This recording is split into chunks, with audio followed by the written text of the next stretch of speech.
Today, we are going to discuss Bruner's constructivism theory, but first, let me define you what is constructivism. Constructivism is a learning theory found in psychology which explains how people might acquire knowledge and learn. It therefore has direct application to education. The theory suggests that humans construct knowledge and meaning from their experiences. Jerome Bruner was one of the first proponents of constructivism. A major theme in the theory of Bruner is that learning is an active process in which learners construct new ideas or concepts based upon their current, past knowledge. There are 5 main concepts of Bruner's constructivism theory, namely spiral curriculum, representation of knowledge, theory of instruction, discovery learning, and categorization. Let's talk about spiral curriculum first.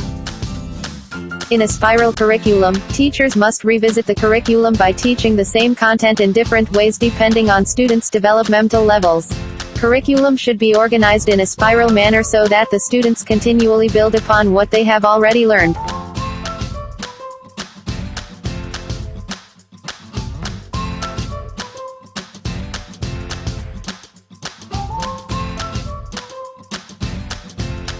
The second factor of constructivism is the representation of knowledge. It has 3 ways: enactive, iconic, and symbolic representation. Enactive representation is an action-based knowledge wherein learning begins with an action, touching, feeling, and manipulating. In mathematics education, manipulatives are the concrete objects with which the actions are performed. Common examples of manipulatives used in this stage in math education are algebra tiles, paper, coins, etc., anything tangible.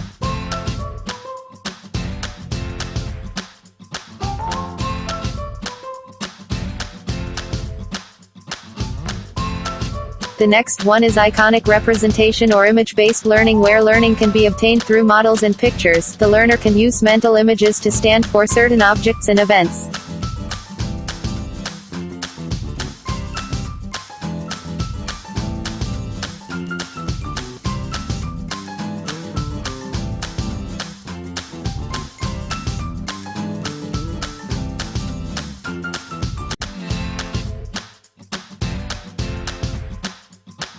The third way of representation is symbolic representation or language-based style. The learner developed the ability to think in abstract terms and uses symbol system to encode knowledge.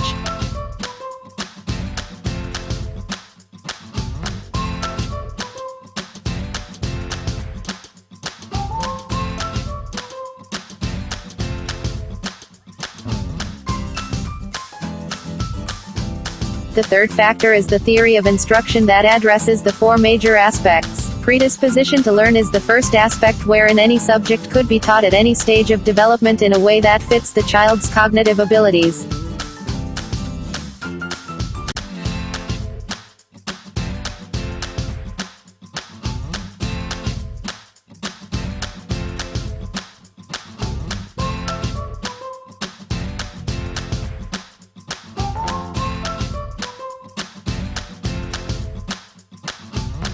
The third aspect is the effective sequencing, where the lesson can be presented in increasing difficulty, and the last one is reinforcement, wherein rewards and punishment should be selected and paced appropriately.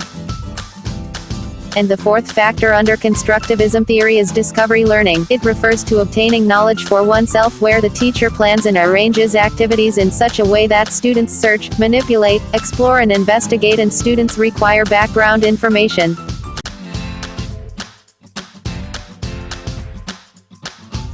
And there are 3 principles of instruction under spiral curriculum. The first one is readiness. It is a principle where instructions must be concerned with the experiences and context that make the student willing and able to learn.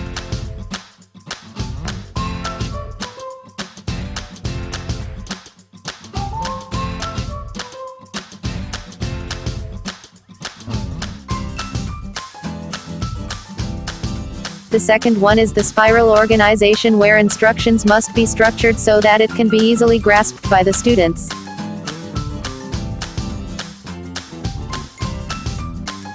Lastly, the third principle states that instructions should be designed to facilitate extrapolation and/or fill in the gaps, in short, going beyond the information given.